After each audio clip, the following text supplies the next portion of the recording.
welcome everyone here in the room at Oak Stop. Listen. Here in the room at Oak Stop in Oakland and on Zoom around the Bay Area and the US and possibly around the world to the inaugural hybrid Seamless Bay Area event on Moneyball for Transit, otherwise known as service-led planning. And the Seamless Bay Area is a nonprofit focusing on achieving a world-class, rider-friendly, well-coordinated, equitable and accessible public transportation system for the Bay Area and supporting the reforms needing to do that by building a movement and getting support for the various different changes in order to be able to achieve those results. And over the last number of years, the Bay Area has started to make some really significant progress to those goals. One of the key elements and the key parts of the seamless transit principles, which is a set of guiding principles guiding organizing and advocacy, is planning the network as a network. And what we are here today is to learn about the first several really important and welcome steps that the region has taken towards that point of view. And then learn about the international good practices for how to do that, and thinking about how we can continue down this path in the future in the Bay Area. So we will lead off on this topic, hearing from Andy Kaczynski, who is a senior associate at Fair and Peers, who will talk to us about service-led planning and how this might be done elsewhere around the world. Thanks, Adina. I'm Andy Kaczynski with Fair and Peers out of our Oakland office. And I'm going to lead off with a question. What should we build? Now, it would be grossly reductionist to suggest that this is the only question that has dominated transit planning historically in the Bay Area. But by the time the decision makes its way to the board level or the commission level, or even to the public through a ballot measure, it's often framed in terms of an infrastructure decision. And that's not to say that we haven't done a lot of great planning and service planning, and that we've got a lot of good transit projects to show for this process. But if we're going to move towards a truly connected network across the entire region, then we need to together be asking a different question. And that question is, what do we want? What do we want the network to do? And that starts with establishing a vision for transit. So a vision is simply a painting, a description of the future that we want to have the transit network be. And there's no hard and fast rules for what is in or out of a vision. You could structure it around what's at your core of your network. What are your major hubs going to do in relation to each other? Your major corridors, other nodes, secondary corridors, and at the periphery, and how do they all relate to each other? You can cover all of that in your division, and you can even describe it at what happens at 9 a.m. or what happens at 9 p.m. or on the weekend. And where do you go from there? Well, I want to introduce an example of Seoul, which is South Korea. And this happened over 20 years ago and was written up recently by Seamless Bay Area. And the prospective mayoral candidate ran on a platform, a vision of transit integration and coordination across the region. And once in power, worked closely with the government in Seoul to set service standards, which translated the vision into something that each of the 20 operators could implement, because previously they were running their own businesses and doing what they wanted to do.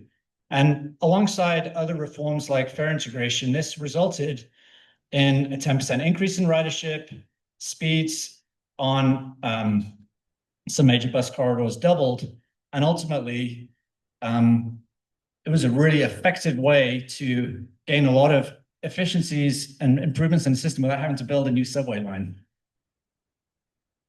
So I want to do a deep dive into the service standards part, because how do we get from vision to investment and actualizing that vision? Well, really the secret is in developing the service standards. And that's a bridge between the two. And so what is a service standard when it comes to transit? Well, it needs to be identifiable and measurable, and it can come in a lot of different forms. So you can have a service standard which is frequency-based. We're going to have at least a bus or a transit vehicle every 5 minutes on this route. It could be time of day, span of service. It's got to be a certain level of quality between 6 a.m. and 10 p.m. It could be speed-based. It could be travel time-based. Importantly, it could be reliability based, which means we're going to adhere to this headway at least 95% of the time, whatever that metric is. And you could even have a variation of it being like an access goal. 9 out of 10 people in this jurisdiction will be served by at least this quality of transit. So that's what I mean by service standards. What service standards really do, unlike anything else, is that they reveal the gaps that you have in your system. So they reveal the speed gaps and the service gaps that you have. And if you put it into practice, perhaps you're looking at a corridor and person A comes in and they say, we got to build a BRT on this corridor because the BRT is the way that we're going to achieve the service standards. It's going to be great. What's a BRT? A bus rapid transit. Thank you. It's a big bet on bus infrastructure. Person B can come in, and I'm going to have to speak all the acronyms when I do this analogy as well, we can achieve that service standard, but all we have to do is a couple of select bus-only lane segments, a couple of intersections with transit signal priority, which helps the buses go through quicker, and we can actually meet the service standard at a fraction of the cost of what the BRT would cost. And so the point of a service standard is it describes the role you want that link in the network to play, and then you can right size your investments so that you're not over investing in that particular link at the expense of investments in other links to bring up to the service standard. So this all sounds pretty good in theory. I think that to get to a regional vision and regional set of service standards, we do need to grapple with governance here in the Bay Area. So we have 27 different transit agencies. And if you ask the question, what do you want the network to do? You're going to get 27 different answers. And that's fine. That's good, because each agency is working very hard to meet the needs of their particular constituents and their particular riders. So I think what I want to do now is introduce in a moment a really cool video, which describes how one region in the world has pioneered this entire process, going from vision to service standards and to actualizing that vision. And there's a lot of differences between that region and the Bay Area, because they have a completely different governance structure, and they have a different economic priorities, and they have different demographics. But there are some similarities beyond that. Both regions make really good chocolate. So if you haven't quite guessed who it is yet, that's just a hint. Because from Cloverdale down to Gilroy is 170 miles. And from one end to the other of this country is 220 miles. So the actual geographic scale, I had to remeasure on Google Maps, is pretty similar. So let's take a look at the video.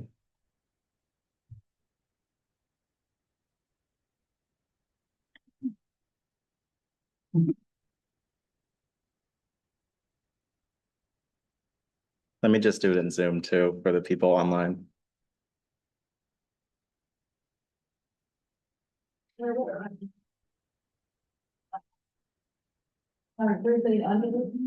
Let's see. Delayed 30 minutes. This sounds simple, but it's not. They've been optimizing this system. This is the A little earlier. I think it's the start of this section. It's like right at 20 minutes, right? yes, Start right at 20 minutes. Yep.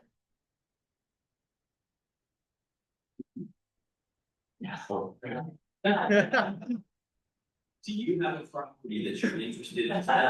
You need to go over and fix that, and you're going into the valley, and then as smooth as always, onto another train, moving toward the other side of the country, easily snaking under the Alps again, ending up in this French-speaking valley, or in the challenge right early tomorrow morning. I'm going over my route, knowing that if I don't do it, then the video's not gonna be very good. Luckily, I've got locals who are gonna be up with me, and it's clear that the only way I'll be successful on this challenge is if everything works. Something invisible that operates under all of this infrastructure, but that is vital to unifying every track and station and train and passenger in the system. You have a challenge to go to all the county. Take a look at this map. This is the system that I'll be using for my challenge. Every day, 8,000 trains run here, carrying millions of passengers who ride these trains easily more than anyone else in Europe. And 93.2% of these trains arrive on time, which is also the best in Europe. The whole thing is powered almost entirely by gravity, pulling water down from the mountains and making electricity that then makes these trains move and making barely anything into the atmosphere. Kind of feels like magic. But while all of this crazy infrastructure, tunnels and bridges all seem like magic, this was only actually half of the puzzle. For most of its history, this system still had a big problem, which is that it was run by dozens and dozens of different private companies. Each train line had different timetables. It was all connected, but not unified in time. So in the 70s and 80s, they set about finalizing this great unification process. They created something that turns out to be the only way I have any chance of completing my challenge. They turned this country into a giant clock. Here's how it works. The system is anchored around these major cities. The big hubs are anchored to the top and bottom of the hour. The action happens either at 0 or 30. 9 o'clock, 9:30, 10 o'clock, 10:30, every single hour. Actually, here's where the magic happens, just before and just after these anchors. I know this sounds confusing, let me explain. Let's go to a big hub like the Zurich train station. Okay, we're looking at the platforms and look, it's 9:50. We're getting close to that anchor at the top of the hour. And here come the trains. There's one at 9:53, there's another one at 9:54, another one at 9:55, 56, two more at 9:57. By 10 o'clock, all the trains have arrived. It's transfer time. Everybody here has a few minutes to change trains. It's a decent amount of time, but not a ton. Because look, very soon after the top of the hour, the trains start to leave. At 10:02, that one heads off to Bern. It's 10:03 and now it's heading off to Basel. There goes another one at 10:05 headed towards the mountain tunnels, and it'll be run in just a few hours, which would blow people mind 100 years ago. Two more trains leave at 10:06 and another one at 10:08. By 10:10, all the trains are gone. Everyone has arrived, connected, and departed. The action is over. It's quiet. That is, until the clock starts to approach the bottom of the hour. This is when the next pulse starts. This happens not just at Zurich, but at all of these hubs. As the clock approaches the top and bottom of the hour, trains come flooding in one by one, and there's a brief moment of stillness as the clock passes that top of the hour as people transfer, and then suddenly they start departing in quick succession. This is called the Topfahrplan. Literally means the timetable that pulses like a drum, or ticks like the gears in a watch, consistently, 30 minutes. This sounds simple, but it's not. They've been optimizing this system to conform with the Topfahrplan. And this has informed some decisions that feel kind of crazy at first, like this route from Zurich to Bern, or Bern to Basel. These are two pretty important routes, but for the train to get here to here, it took just over an hour, which means that the trains wouldn't be able to arrive right before the hour to make that pulse. So 2004, they focused on making this part faster, not that much faster, not turning it into a high-speed bullet train, but just fast enough to make these trips just under an hour, allowing them to slip into the pulse. So this is how they decide what improvements to make to their tracks, anything that will make this country pulse more efficiently. And with these backbones in place, regional trains and local buses are timed up to arrive at the same point each hour so that they can line up with the pulses of the big hubs. And the result is a super easy to remember set of timetables. And more impressively, the insane reality that for 77% of train trips in Switzerland, you never have to wait more than 10 minutes for a transfer. And that's because this whole country takes together, connecting everywhere to everywhere, every 30 minutes. Forever.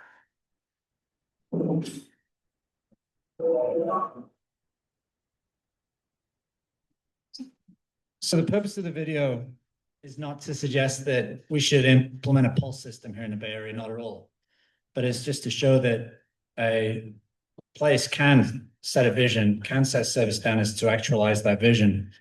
And an example of a step that this region has taken to get closer to that end goal is with the Transit 2050 Plus planning effort, which was led out of MTC, and I'm proud to be a part of that effort. And what that did was, for the first time, do a region-wide scan of gaps and opportunities of the transit network, speed gaps and service gaps, and identify projects to specifically fill those gaps. So it's an example of changing the question that we're asking. And I'm excited to hear from our three other panelists for other steps that the region has been taken towards the same. So with that, over to you, Michael. So before we go to Michael, I want to ask you just quick clarifying question, and then over to Michael. So you mentioned service standards, and we have Michael, who's with San Francisco, the San Francisco Transit Priority Manager. And San Francisco is a little bit different from some of the other places around the region. So can you have service standards in a region where places are different? Yeah, so I think you're right to touch on the diversity of this region, the 9-county region, where urban areas are going to have very different transit priorities than suburban areas. And I think what's manifested is that there has been a lot of customization of the vision towards a localized area, which is working great for some of those localized areas. It's just the experience of the rider, you know, a regional vision is only as strong as their experience as they cross an agency boundary. So that's often the problem that requires a little attention. All right. So one of the exciting elements of service-led planning is getting measurable results and being able to do so cost effectively. And in the interest of learning about that, I'm looking forward to hearing from Michael Rhodes, the Transit Priority Manager with SFMTA. All right, thank you. Good evening. I am Michael Rhodes, Transit Priority Manager, as Hadina mentioned, at MTA. And my message today is pretty simple. Cutting delay is the cheapest form of service expansion. In an era of operating deficits, the cheapest new bus or train is the one you don't have to buy. On to the next slide, please. So transit costs are governed by pretty simple math at a high level. It applies in San Francisco, but it also applies everywhere else across the region and really the world. So round trip travel time for your trip divided by your headway, that's how often your bus or train arrives, equals the number of vehicles that you need to serve that trip. You can kind of see some examples there, but if you have a round trip travel time of 60 minutes and your headway is 10 minutes, your train comes every 10 minutes, or your bus comes every 10 minutes, then you need 6 buses to serve that. And what that means is that if you cut travel time by 10%, you free up 10% of service, and that's 10% more service basically for free. You can either reinvest it on the route or put it somewhere else on the network or keep the change and offset service cuts, whatever it is. It's free money, basically. Next slide. So we in San Francisco have kind of looked at every single route in our system to look at the potential to, save a bus or save a train. For example, on a bus route with 20 buses that serve it, let's say a pretty frequent route has 20 buses during the peak. If you cut travel time by 1/20th, so one of those 20 buses, that's a 5% reduction in travel time. You're saving a vehicle. You've just saved a vehicle off of that route and just cut down your costs. Many routes, as you can kind of see in there, that the bottom line of that chart is that we only need about 5 to 8% travel time savings to save a vehicle on almost half our routes. Really anything under 10% is a pretty achievable target for travel time savings on a route. So we think that anything kind of left of where the green routes are, those are all routes on the Muni system that we think we could save a route if we can get that kind of time savings. And that's not a mega project or even necessarily a bus rapid transit, big bus priority project. That's like traffic signal retiming. That's stop spacing. That's regular bus lanes, the curbside ones that you see out here outside of our window, not necessarily the center running kind that are a little more complicated. Next slide. So in San Francisco, we focus this strategy of transit priority or time savings projects on our high frequency corridors primarily. That's where the savings from these measures can really compound. These savings make it cheaper for us to achieve our goals of increasing service on this network. It's what we call our 5-minute network. It's basically our most frequent service. We also have kind of a 10-minute overlay and a 15-minute overlay. It's all important, but that's kind of where we most focus it. And by making these investments, we can make it more affordable to achieve a goal of a 5-minute service or a 10-minute service because you need fewer vehicles to do it. In the past decade, we've made over 100 miles of transit reliability improvements on this network as part of our Muni Forward program.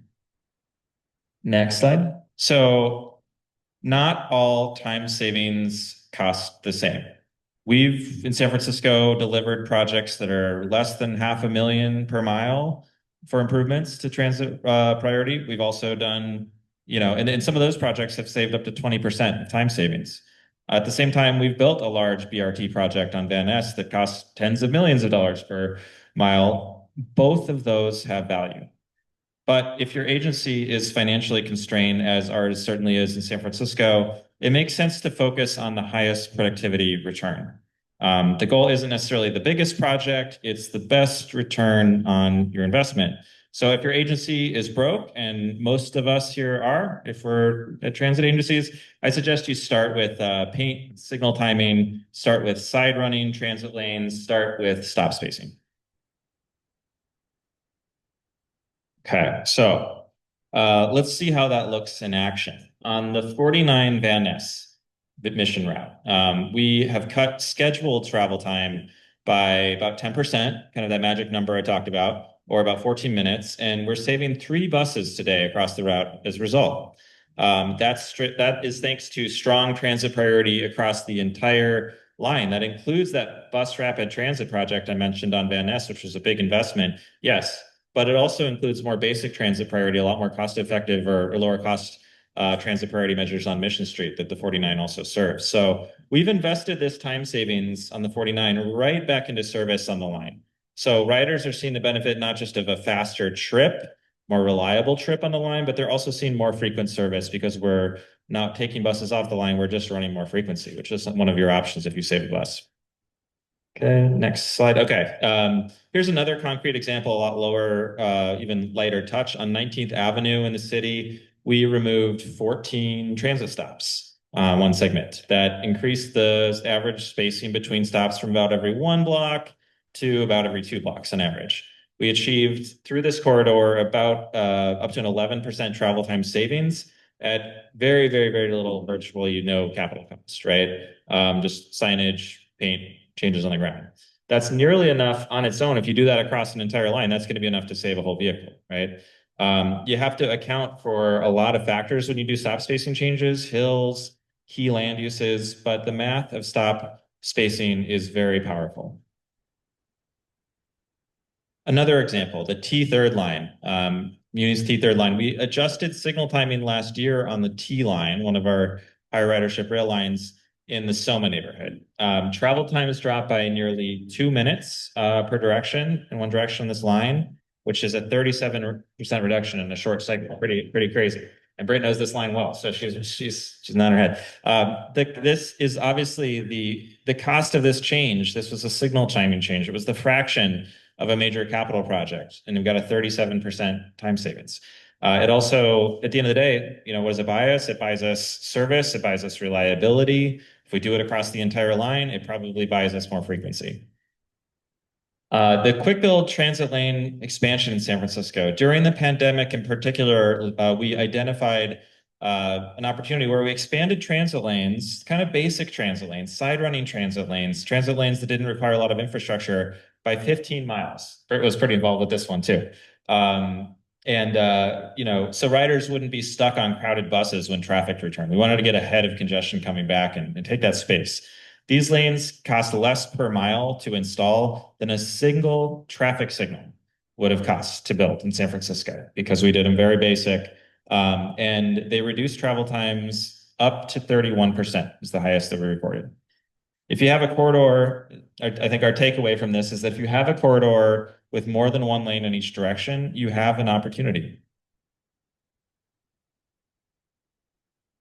Now, this whole approach, for us at least, only works if we kind of are willing to do three things. One is to partner with other projects, with other stakeholders, whether that's a group that's interested in making a change in their corridor, whether that's following the pavement.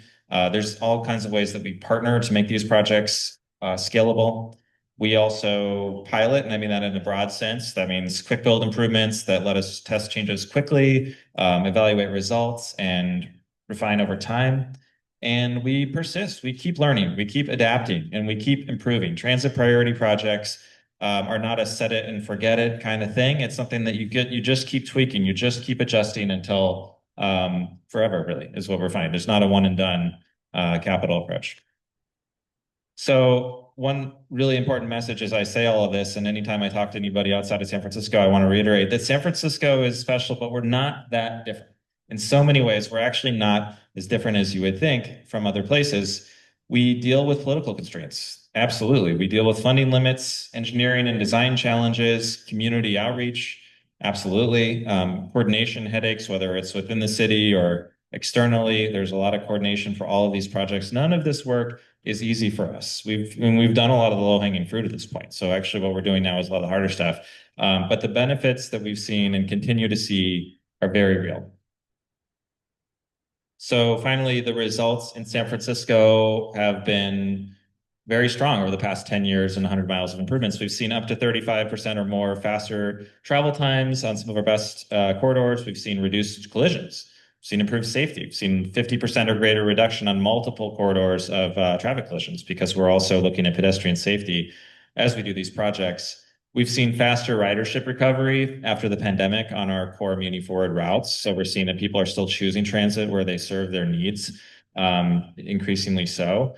And just today, we announced our latest rider satisfaction numbers, which are the highest that they have ever been that we've ever recorded in over 25 years, even higher than the last ones that came out a couple of years ago, which were themselves record high, which is crazy when you consider that our service levels are less than they were before the pandemic. So we're really through a number of changes, but I think especially including transit priority, headway management, a bunch of other things I could point to. Muni is seeing those results. And we do hear from people the number one concern is some combination of reliability, travel time, and frequency, right? So if we can hit those things, we are hitting transit riders' top concerns. But the biggest takeaway from all of this for us is that speed is service. Travel time is service, kind of like the example that Andy pointed out. You cut 10 minutes, sometimes it unlocks a whole new thing, whether that's frequency or even a key transfer. So cutting delay is the most affordable way that we actually have to expand transit. Thank you.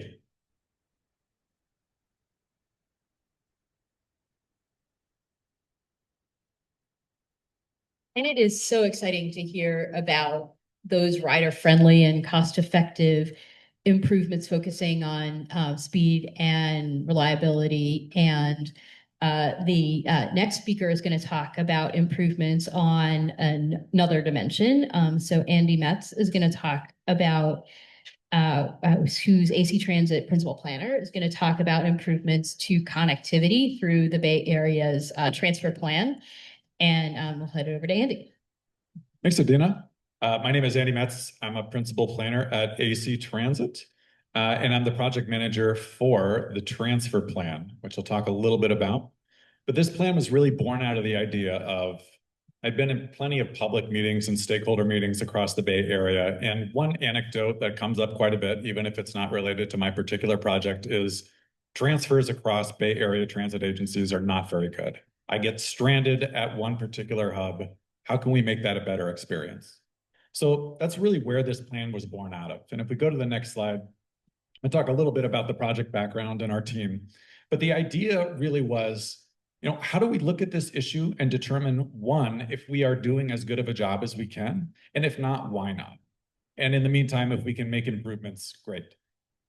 So our project team, I mentioned I'm the project manager of this. We brought on Jarrett Walker as a consultant for this effort. And then our project working group was made up of high-level planners and schedulers from 10 of the area transit agencies. Andy mentioned already that there's 27, so we thought we did a pretty good representative job from across the region, making sure that we were taking into account all of those stakeholders. So the idea here is that this is a short-term focused scheduling effort to make transfers a better experience. And that was really just one of the primary objectives. The first of which is advancing service change alignment. And that really began in the Bay Area before I started working for AC Transit, and it's really been an effort since even before the pandemic. But that's making sure that all 27 transit agencies, when they do change their schedule, they change it at the same time. And that is really kind of the foundational piece for if we're going to improve transfer timing, we need to make sure all these agencies are changing at the same time. So that's why we've really focused on improving that kind of coordination and having service changes in August and in January across the region. So improving transfer timing, I mentioned that already, but also highlighting the efforts that we have done to improve this effort. And you might have seen articles, press events called the Big Sync that have taken place in January and August. And this is a major feeder into that effort. And then lastly, developing a framework for how we can continue this into the future. So if we go to the next slide, a couple of highlights here of how we went about this process with our operator-led project working group. We started looking at El Cerrito del Norte and San Rafael Transit Center as kind of our pilot hubs. Let's see if there are small changes that we can make within those hubs to understand if we can improve transfer timing. We made some changes for the August 2024 and January 2025 service change. And what we learned from that experience was that there's going to be 3 key criteria that we need to meet in order to decide if that hub is going to be a good one to analyze and then make transfer improvements. 1, a hub that's served by 3 or more transit providers. So the idea there being that if it's a hub like here in Oakland, that's maybe just BART and AC Transit, the idea is those 2 agencies are probably already working pretty well together. But 3 plus, that adds some complication. A hub with mostly low frequency services. And what I mean by that is worse than every 15 minutes. Idea there again being if your frequency is better than every 15 minutes, transfers may not be that big of an issue. And then lastly, a hub that's a critical transfer point for most or many of the routes that serve it. So that means if we're looking at El Cerrito del Norte and there's a route that goes into there, but that same route goes to several other hubs, then we don't want to make adjustments for El Cerrito del Norte and then make the experience for the rest of the transfers worse. And we actually found that to be the case for El Cerrito del Norte and San Rafael Transit Center because there is one route, the Golden Gate Transit 580 and 580X, that actually go back and forth between those 2 hubs. So how do we decide which one are we going to prioritize? And of course, we had somebody from Golden Gate Transit on our project working group to help us make that decision. So that's one reason out of many, I won't get into all of them, but why you don't have perfect pulse timing all the time throughout the Bay Area.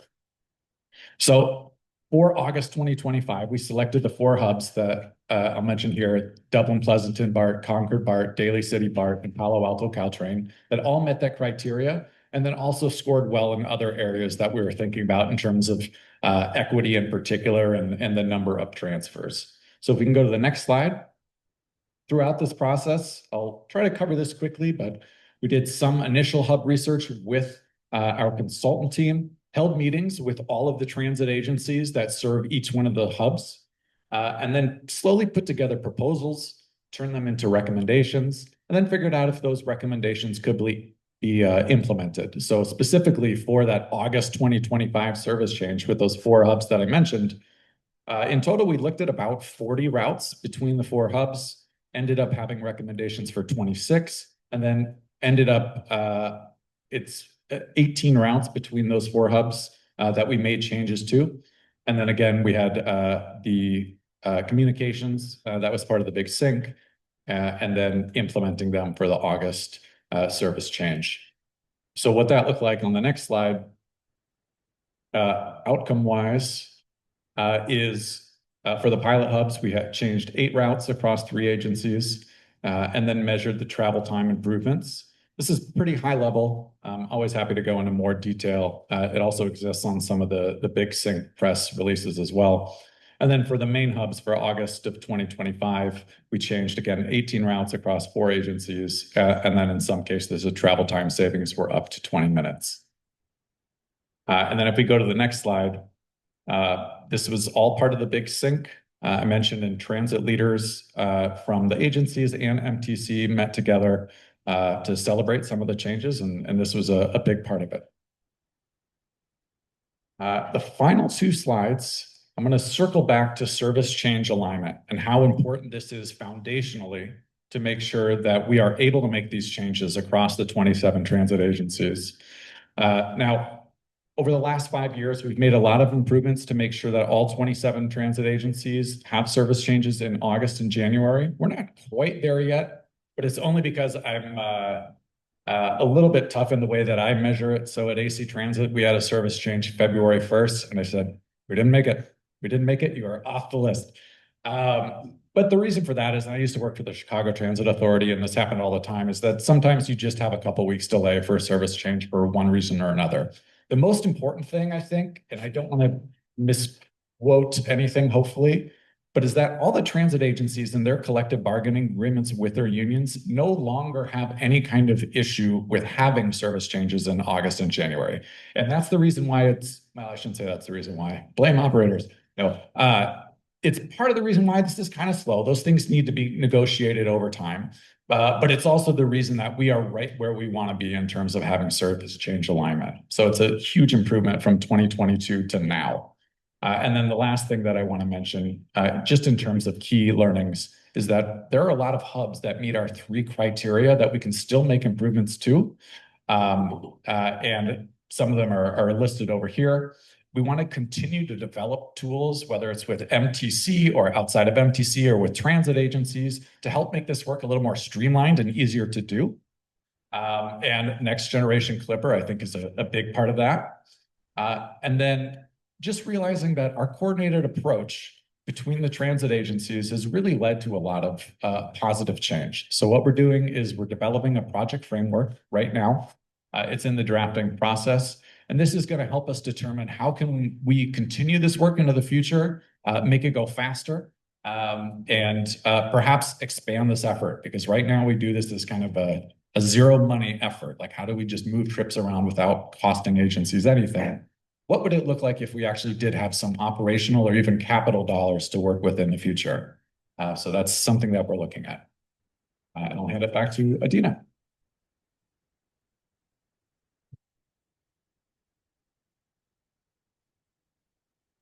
All right, well, thank you very much. And that progress with all the agencies working together is under an umbrella called the Regional Network Management Structure, which sounds kind of wonky, but that means that with MTC is working with all the different transit agencies to collaborate and get much more done together than each one separately, where in the past it was considered basically impossible to do what Andy just said that they are actually now doing.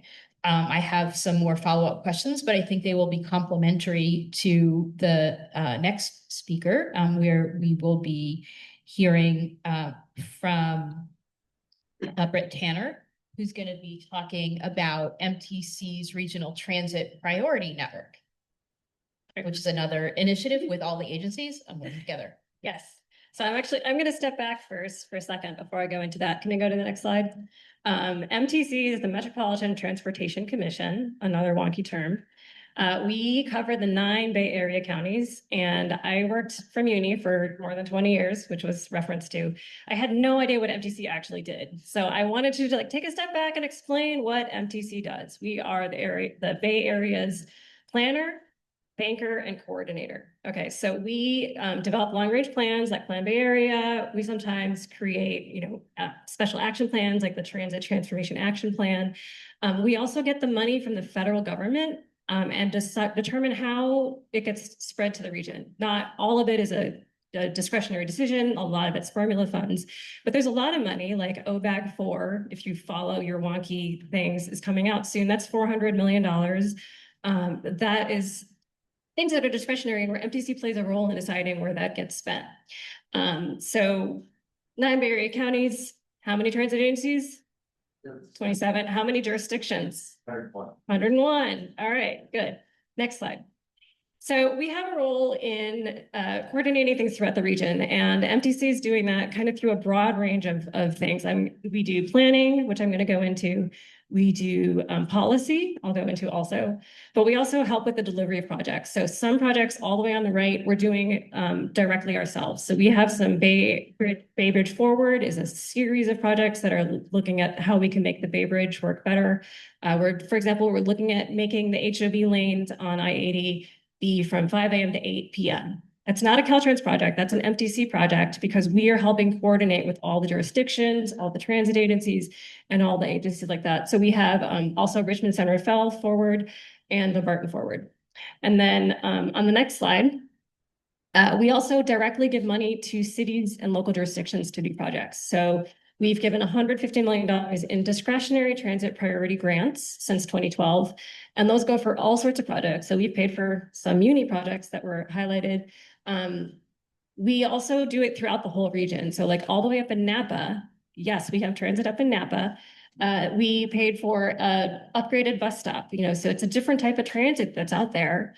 But we helped upgrade a park and ride stop so that they had a dedicated, nice bus island. They have a dedicated traffic signal that helps them get on and off of 29 and provide access to the park and ride. We also helped expand boarding islands on the K-Angle side.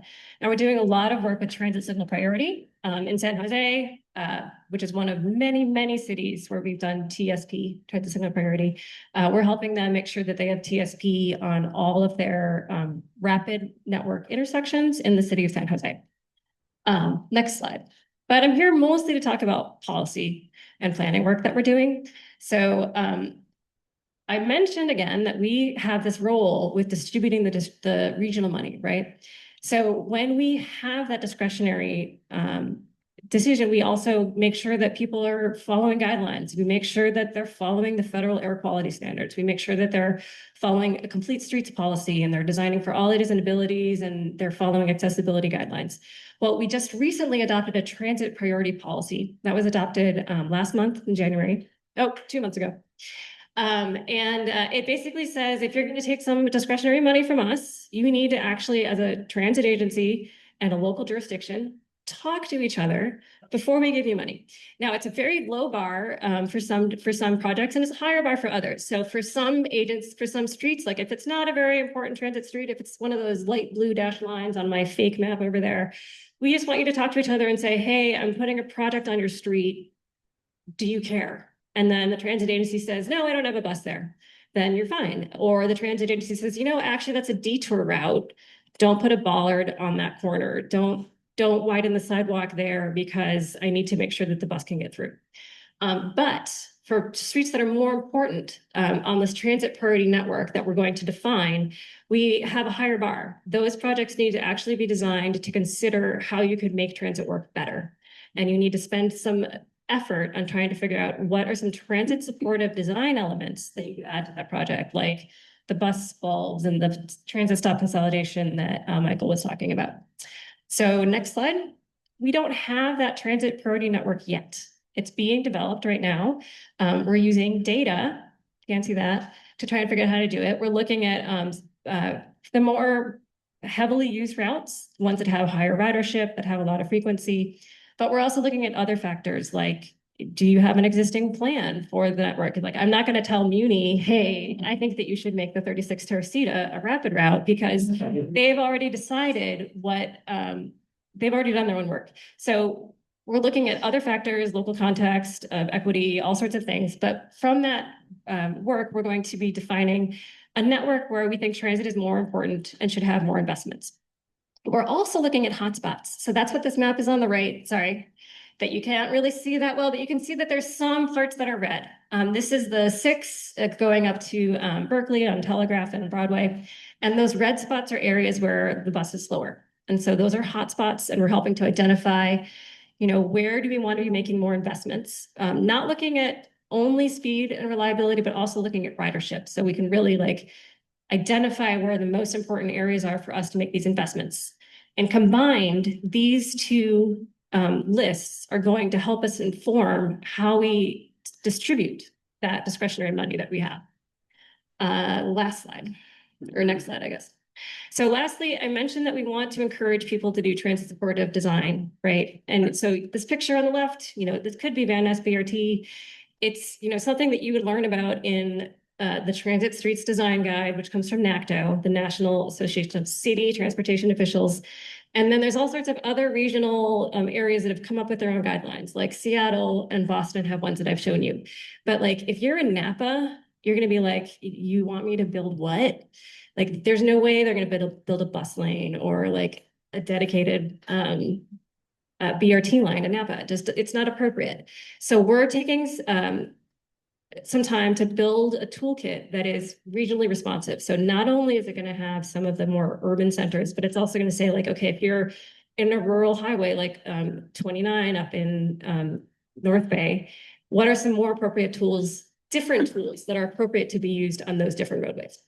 And so that's all I had. But the tagline for MTC, which I want to go back to, is that we plan in order to keep the Bay Area moving, which I think sums it up pretty well.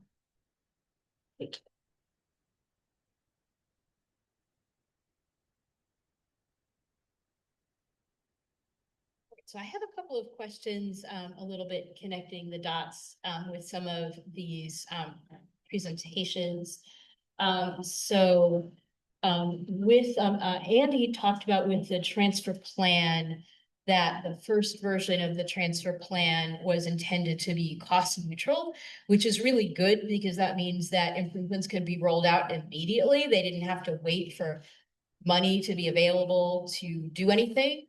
But when you did the transfer plan, you might have learned about some things that could be improved with more money. And you mentioned at the end that you were starting to think about what to do in a non-cost neutral way. Do you want to talk a little bit about what some of those things might be and what that next step could conceivably be, even though that hasn't been finally decided?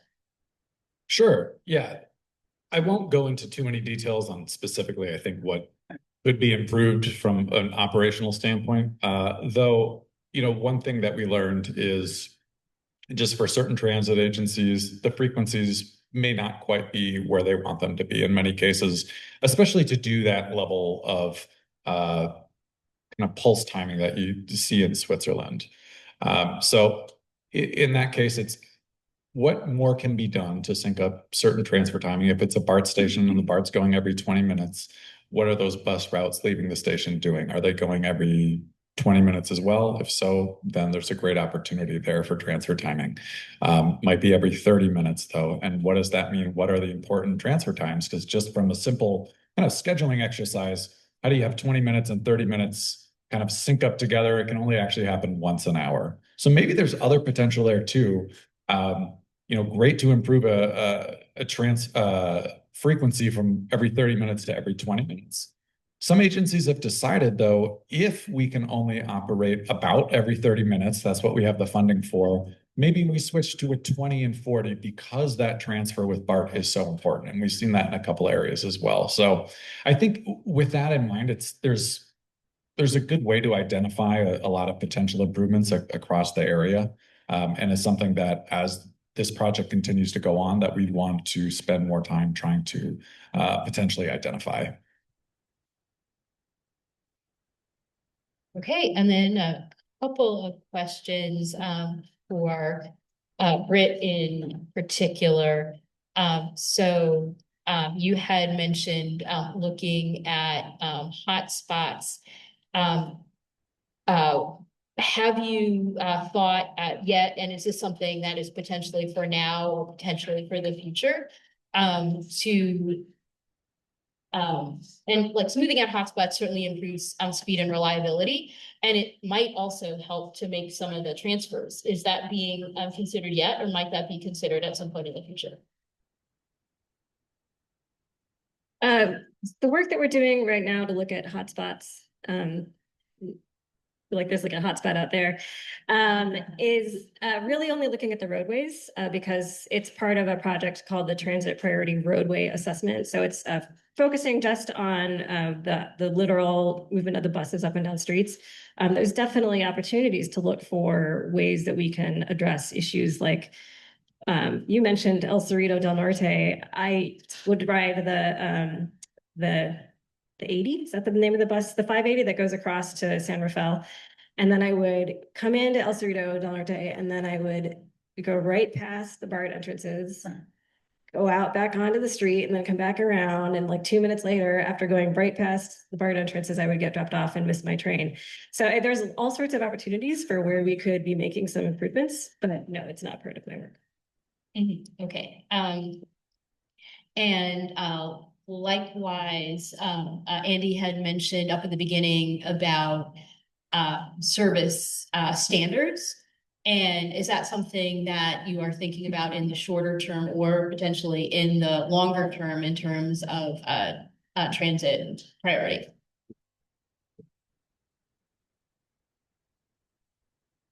Is that a question for me or? I Great. spaced out. Okay. So the question was in transit priority, you are, looking to smooth out hotspots. Are you looking now or potentially considering in the future having service standards or quantitative goals of some sort along the lines of what we heard from Michael in what they did in San Francisco? That's a tough question. MTC does not actually run the transit agencies. So we don't set the service standards. And I think that I would have to like dial a friend to find an answer for that. And I don't have it right now. Okay. Well, I guess speaking with an advocate hat on for a second, certainly the way that regional network management has worked, I think the Clipper has been mentioned as something that goes across the agencies. And one of the things that has recently started to be rolled out is free and reduced price transfers across all of the agencies participating. So there was a long process of reaching agreement in order to do that under that regional network management umbrella. And that would be potentially a logical thing to consider. Right. Yeah. Yeah, I think there are metrics that MTC has for the R&M. However, I don't know what they are at the moment. So it's not that we don't have them. I just can't speak to them. I apologize. Okay. So we'll ask a couple more questions. And at the end of this, we will talk about things that people who are transit supporters and transit advocates can do. And you might be thinking about some ideas right now, and we will summarize some of them at the end. If you are thinking about questions, feel free to put questions into the chat. I have one question coming from the panelists overall, and to the Andy furthest to the right, my right. You had mentioned that that video talked about how Switzerland runs on a pulse network and that, might or might not be a fit for the Bay Area. Why or why not? So it's a really interesting thought exercise, especially for people who are passionate about transit, like where might that actually make sense and where it might actually not? Because when you think about it, San Francisco to San Jose, Caltrain with a lot of recent investment can get it done in 60 minutes. And BART is going down there, and I think the travel times will be roughly similar. And so you start putting together, well, is that 60 is a clock face? Is there potential there? I think places that work well with pulse is clearly, stating the obvious, but where a lot of different things come together and go back out. So, maybe it's a ferry terminal or with the bus connection and a rail connection. There's an opportunity to, I think, do a lot more, do what Andy M has been doing and turbocharge that. But the reality is we've built large parts of the system. For example, BART to SFO is a 1-seat ride. And that goes against, I think, the theory of trying to get people converging on a central like exchange locations. So just certain ways that we built parts of the transit network. I mean, we're going against the grain to get towards a pulse. Okay, interesting. So we have some advocates that are thinking about using some of these ideas. George, do you want to talk for a second about what some transit advocates are thinking about in Oakland, about the Oakland like how you're thinking about using some of these ideas to improve transit in your area? Hello, everybody. George Spees with Traffic Violence Rapid Response. We're a street safety organization here in Oakland. I wanted to talk actually about corridor projects, San Pablo Avenue in this case. ACTC has been doing a great job, the team there, Colin and the rest of the team, on a really substantial rebuild, right? And I'm very impressed with how they've responded to the input in the community. And I'm sure that it's going to be a great project when it's finished. But zoom out and ask the question, what would a defined service vision tell us about whether a full BRT project here is even our best option? With quantified service goals, we can make decisions across a range of options for improvements, and these heavy corridor projects have some tough issues. And as a street safety advocate, I want to start with number one. This corridor has seen, even just in the last few years, several fatalities, pedestrian fatalities. And for every fatality, you can count maybe 50 serious injuries behind that. So just in the last few years during the planning period, we've lost several people, and a lot of people have had life-altering injuries. So, these are going to continue as long as the corridor remains unmitigated. So delivering safety quick builds to also test the design that you're developing is going to save lives and also provide important feedback to the design. And second, most input that is provided by the community is based on their own past experience, right? Not the future. And of course, by the time that the whole thing is built, the conditions along the roadway are going to be different. In Berkeley, for example, a single one-term council member caused the elimination of the bus-only lanes to Berkeley. And then a few years later, Berkeley decided to allot most of its arena allotment, about 4,500 units, just to the San Pablo corridor in Berkeley. So where the traffic is already heavy there, so where are all those folks going to fit without excellent transit service? And are we really going to make those housing units 40% more expensive to put the parking in so that they don't have to rely on transit, right? So likewise, a typical churn in businesses, with the business owners yelling about parking, most of those businesses will have closed and turned over by the time the project is finished, right? So let's plan for the future rather than accommodating the past. And then third, and I want to talk a little bit about International Boulevard as an example. This big project, many, many years in making, very heavy construction impacts. And then when it was opened, it was having really negative safety impacts on the community. And so it was really not being greeted very well. Had heavy ridership, improved the numbers, et cetera, but it was just a colossal issue. We had at one point 10 pedestrian deaths on the corridor in 1 year, just from the way that the design had fallen out. So eventually there was a safety project put in, right? The lane delineators were done as a quick build project. Those pedestrian fatalities fell to zero over the last year. Massive improvements. Now it's much more accepted by the community. So this is like takeaways. Plan for the future, right? Iterate your way there in order to deliver benefits, especially safety benefits, and create a feedback loop so that you can learn from those iterative project features to make the situation better. So that's what I wanted to say about that. All right. Thank you very much.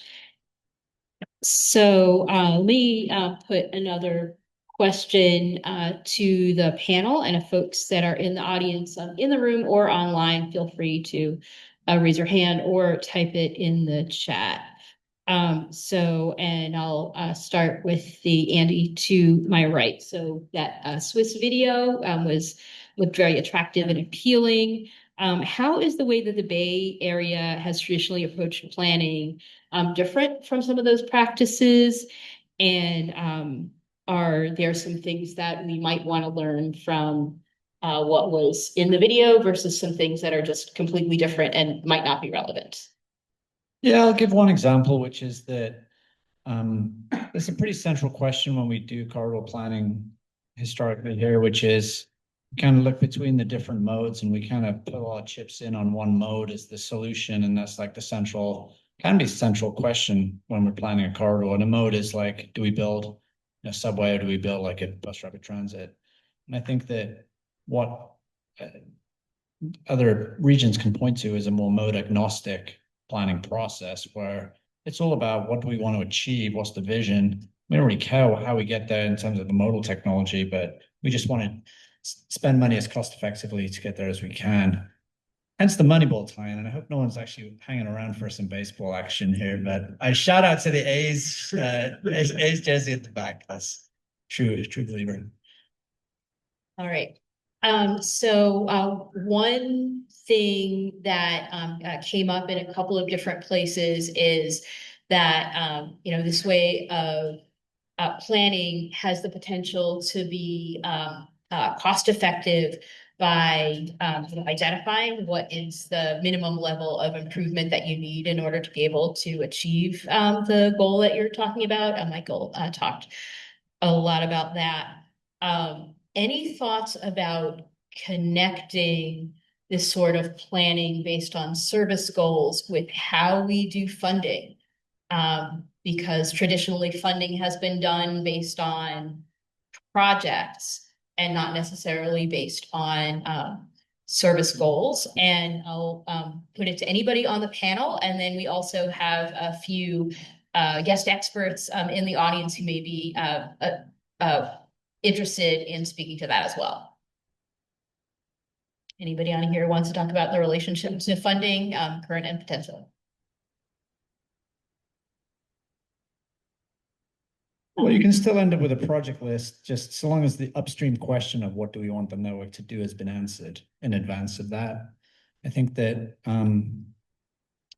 with funding, you can condition funding to how well you're meeting the vision, and that's potentially a new blueprint for funding transit that's a little more service-led planning than it is currently. But funding is extremely complicated. You not only have regional funding allocators, the state has a big role, but you also have counties that raise sales taxes. And traditionally, if you put a sales tax on the ballot, it comes with a list of projects that you know you're going to get. And as I say, if you're answering the right question upstream, that can be okay. But it's yet to be put to the voters of a county, vote for this transit vision. It's something that could be done, but would need a bit of a mindset shift. And Sebastian Petty with Spur, with that is Spur is co-hosting this event. Sebastian, let me hear. Sure, I'm happy to add to that. So I would start out by agreeing with what Andy said. I think, a lot of the funding for expansion in transit comes through many different layers of government. A lot of it comes from the federal government. It comes from defined programs that have very specific criteria around them. And in the near term, there's no quick change to that. And so the answer is what Andy said, which is do the planning the right way, where you're planning for the service and then figure out how to go get the money. I think there's sort of another prong to that, though, and it gets maybe to what you were talking about in terms of local measures or how some of the money that is generated or distributed within local jurisdictions of the region gets parceled out. And that's really kind of coming at it from the other way and helping policymakers understand how to speak the language of service improvements and understand that that is the thing they want. And that's a little bit of a mind shift for a number of them, because oftentimes the metric is, can I stand in front of something and ribbon is being cut? And so that's where I think a lot of advocates in this room can do a lot to begin really helping elected officials focus on what matters most to riders, which is the quality and level of service they get out of something. Mm-hmm. And speaking to that, and Sebastian, to a question that you had asked as we were preparing for this panel, I do think that we're starting to see some changes So the VTA in Santa Clara County is thinking about how to use the money for the Connect Bay Area regional measure to improve transit service in Santa Clara County. And what was presented to the board on Friday was a real sea change and very different from the historical project list-based approach, and was very much focused on being able to do a transit priority in order to provide speed and reliability in a cost-effective manner, and then improving frequency in order to move more riders with that as a goal. So I think one of the things that we wonder is because planning with a project list, we're so familiar with it. Will political leaders get excited about service goals? And at the VTA board, they were certainly getting excited. So let's see. Any questions from the audience here in the room? Go ahead. So the Bay Area has plenty of agencies that aren't the usual 27 that we think of, San Benito County. Thank you. The Bay Area has plenty of transit agencies that aren't the usual 27, especially agencies that run into the Bay Area, connecting San Benito down in Gilroy, Mendocino up in Santa Rosa. They don't have necessarily the level of staffing to be able to coordinate transfers.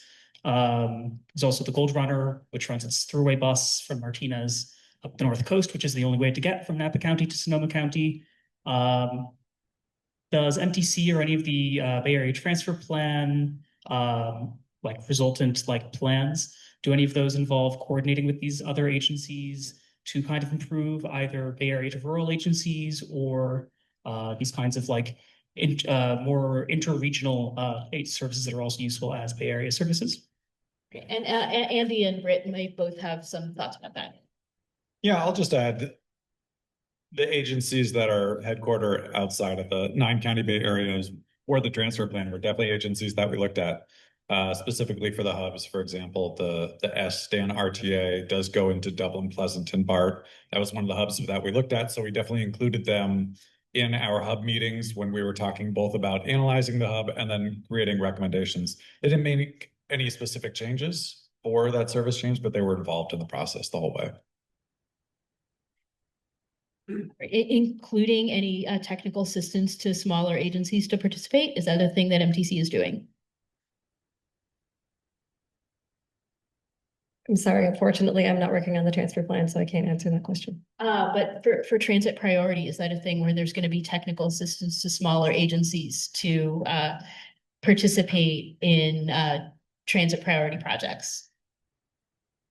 Yes. Okay, so first, let me throw out this caveat that I'm speaking here as a representative of MTC, and I am providing factual information that is unbiased and just facts. So yes, MTC is going to be giving some technical assistance and grants to do transit priority projects. What is really exciting is once the transit priority network is adopted, we're going to have a call for grants for projects from local agencies, from the transit agencies, to help distribute to those high priority projects, informed by the work that we're doing to identify the transit priority network and the hotspots. So those grants will be going directly to the cities to help them and agencies to do transit priority work. All right, I'm going to take another question and then I'll wrap up with some of the things that people in this room can do. Question in the back.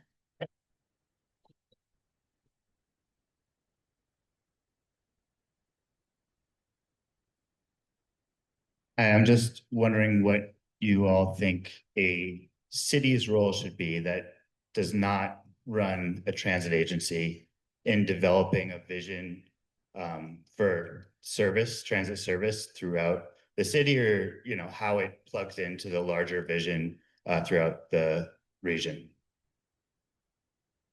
And maybe what plans and documents might be associated with that vision coming from a city perspective. Well, I can answer one first part of that, and that is that as MTC encourages cities to adopt a local transit priority policy.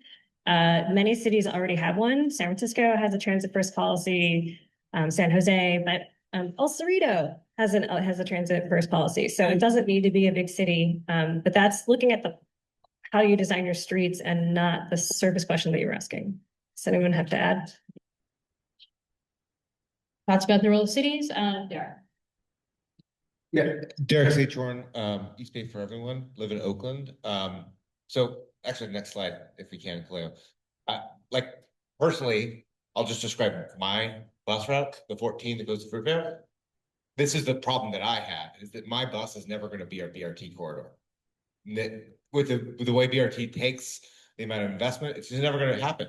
But still, I would like my bus to come every 15 minutes. The last schedule, prior schedule, 17-minute frequency, doesn't really line up with any transfers. AC Transit figured that out, and instead of bringing it down to 15, they pushed it up to 20.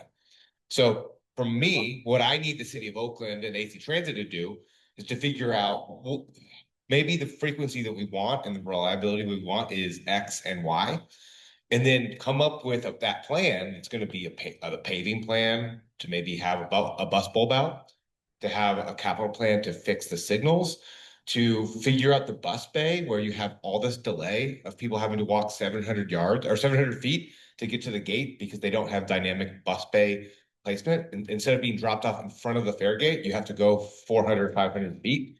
These are the type of things that if you had a vision, then AC Transit, Oakland, BART could all work together to figure out how do we save those 2 minutes so my bus doesn't get 5 minutes past, it's 15 minutes. So that's coming up with that and then scoping it so that the city where AC Transit needs to buy new buses that fit that role, where Oakland needs to do the paving plan to fit the fixes in.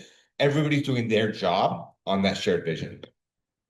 All right, excellent. So I'm gonna wrap this up with a set of things that people can do who are transit users, transit riders, transit supporters in order to do this. So the first thing is, as Derek was talking about, thinking about what the needs are to improve transit in your community and speaking up to the agency and the city and the MTC to urge them to have goals, like not only to have a project here and a project there, but to have goals of improving speed, improving reliability, improving connections.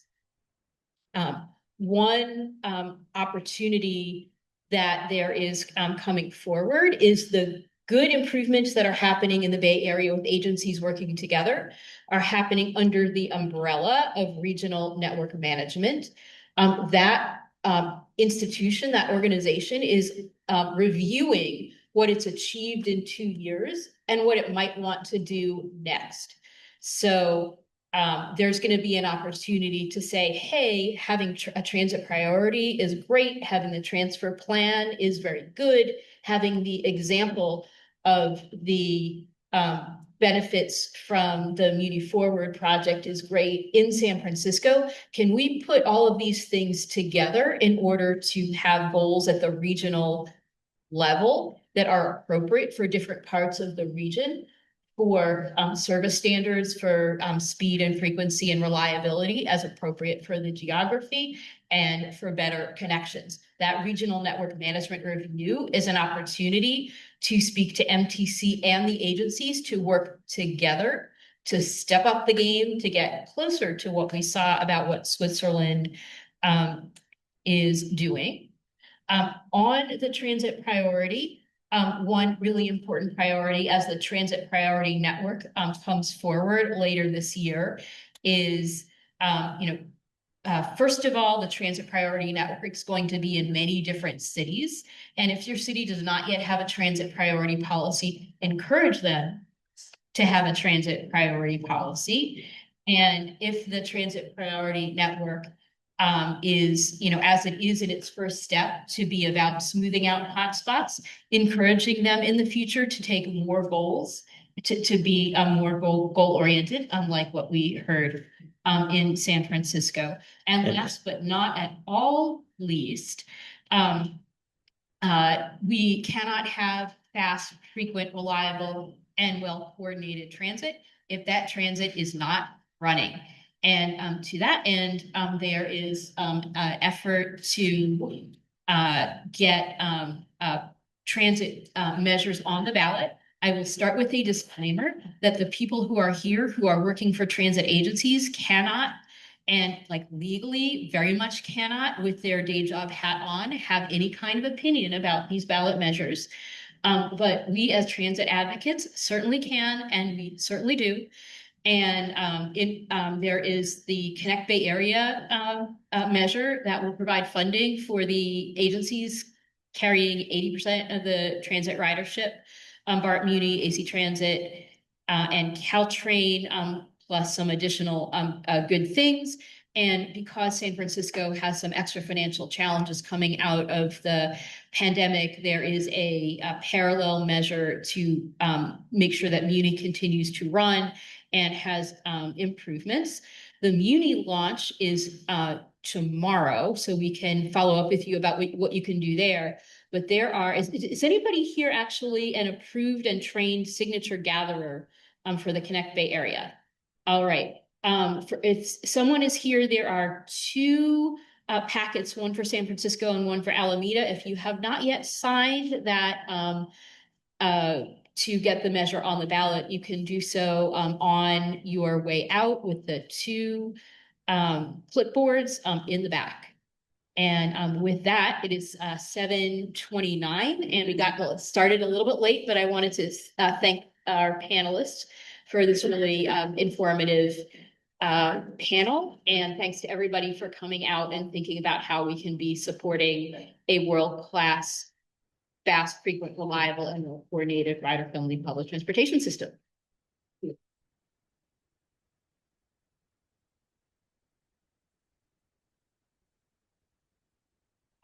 And thanks to Spur for hosting the event.